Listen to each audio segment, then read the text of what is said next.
Hi viewers, പുതിയൊരു വീഡിയോയിലേക്ക് എല്ലാവർക്കും സ്വാഗതം. അപ്പോൾ നമ്മൾ ഓണത്തിന് വേണ്ടിയിട്ട് വാങ്ങിച്ച പച്ചക്കറി എന്തൊക്കെയാണെന്ന് നോക്കാം. ഇവിടെ നമ്മൾ വാങ്ങിച്ചത് അപ്പം നമ്മൾ പച്ചക്കറി വാങ്ങിക്കാൻ പോയത് ഞാനും പിള്ളേരും കൂടെ ആയിരുന്നു.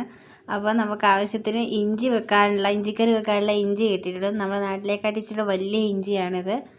ഇഞ്ചി കിട്ടിയിട്ടുണ്ട്. പിന്നെ അവിയലിനും സാമ്പാറിനും ഇടാനുള്ള കഷ്ണങ്ങൾ കുറച്ചൊക്കെ ഉണ്ട്. വഴുതനങ്ങയും പിന്നെ ചൊരക്കയും ലോക്കി എന്ന് പറയും ഇവിടെ. പിന്നെ കുക്കുംബർ, നമ്മൾക്ക് വെള്ളരിക്കയ്ക്ക് വരെ ഇതിടാം. പക്ഷേ മലയാളിക്കടയിൽ പോയാൽ കിട്ടുമായിരിക്കും. ഞാൻ പിന്നെ അങ്ങോട്ട് പോയില്ല. തോരൻ വെക്കാനുള്ള ക്യാബേജ് കിട്ടിയിട്ടുണ്ട്. പിന്നെ ക്യാരറ്റ് കിട്ടിയിട്ടുണ്ട്. പിന്നെ നമ്മുടെ ഇവിടെ കിട്ടുന്ന പഴുത്ത കായയുടെ പച്ചക്കായ കിട്ടിയിട്ടുണ്ട്.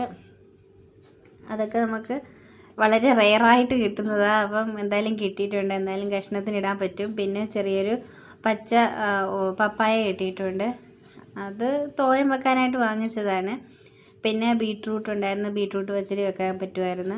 അങ്ങനെ ഉള്ള സബ്ജിയൊക്കെ പച്ചക്കറിയൊക്കെ വാങ്ങിച്ചിട്ട് നമ്മൾ വന്ന് ഇത് പിന്നെ കുറച്ച് ചുമന്ന ചീര കിട്ടിയായിരുന്നു. അത് പിന്നെ വേറെ വെക്കാമെന്ന് വിചാരിച്ചിട്ട് അതും കുറച്ച് എടുത്തായിരുന്നു. പിന്നെ തക്കാളിയും പച്ചമുളകും പിന്നെ മല്ലിയില നമുക്ക് ഫ്രീ തരുന്നേ കേട്ടോ.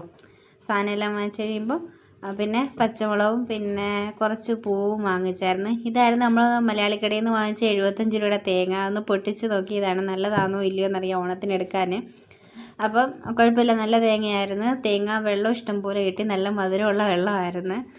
അപ്പം ഇത്രയും സാധനം കൊണ്ടായിരുന്നു നമ്മളിവിടെ ഓണം ഒരുങ്ങിയത്. പിന്നെ കുറച്ച് ചേനയും ചേമ്പും പിന്നെ അടുത്ത ദിവസം പോയി വാങ്ങിച്ചായിരുന്നു. കുറച്ച് ചെറിയ പീസായിട്ട് കുറച്ച് കിട്ടിയിട്ടുണ്ടായിരുന്നു.